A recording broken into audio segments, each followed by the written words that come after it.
Let's talk more about the various stories we've been talking about and covering this morning. Joining me in studio is Jesse Odor, who's a lawyer. Also with us is Dr. Mumon Zhao, Governance and National Security Strategist and Institute of Diplomacy. Thank you so much both for being with us. Let's begin with the day, Saba Saba. How far have we come? You know, we're going to a general election. We're talking politics. It's so heightened in as far as the place we are now, 31 days to go. And here we are, Saba Saba. You've heard about the plans by NASA to have a rally at the Kamukunji grounds. Have we grown? Have we made great steps? Or are we winding back?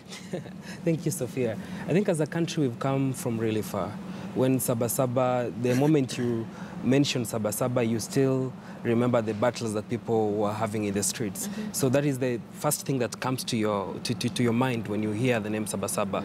It's about fighting for the changes that this country has enjoyed. But then Saba Saba, to some extent, led into the new constitution that we now have. So the moment we had the new constitution, things changed. And from there, actually, it started changing from the repeal of Section 2.1, which now allowed for multi-party democracy in Kenya. So from that, we started gaining and changing that Saba Saba mentality from streets to now. It's something that we can be proud of and look back from where this country has come from and look into the future, especially with the gains that we have made in the constitution. We have reached even a point now that even the two main protagonists in this presidential election are now going to hold prayers together. I mean, it's good for the country. Hopefully. So, hopefully. We'll wait to see. So if they happen to make it to the prayer rally together, which is actually key, they need to show the country that this is just a political contest. But then Kenya is bigger than any one of them, and Kenya is going to be here, and we need to move forward. It's not about street wars anymore. It's not about fighting governments and just causing chaos for the sake of it, but then appreciating where we have come as a country. Yes. Multi-party democracy, political parties in Kenya, a lot of the criticism we hear is there's no ideology. It's just about a party, a vehicle to get you to the ballot. And now we also have the case of the independents. So talk to me about how for you reconcile this.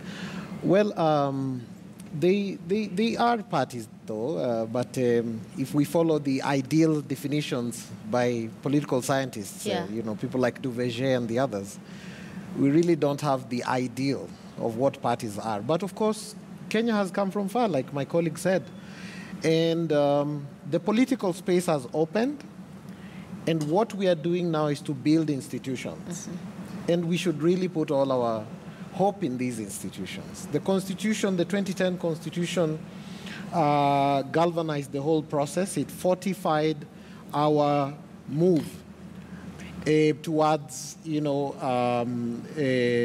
consolidating as a democracy. But, you know, we need a good balance between order and liberty.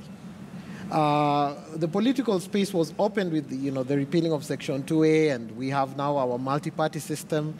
And, you know, you can express anything, you can say anything in this country, but you have to do it responsibly. And so there's no need for all this tension. It's not called for. We are going to have a peaceful election, and the parties and the politicians should not posture. They tend to talk a lot of extraordinary things. It's not good for the country.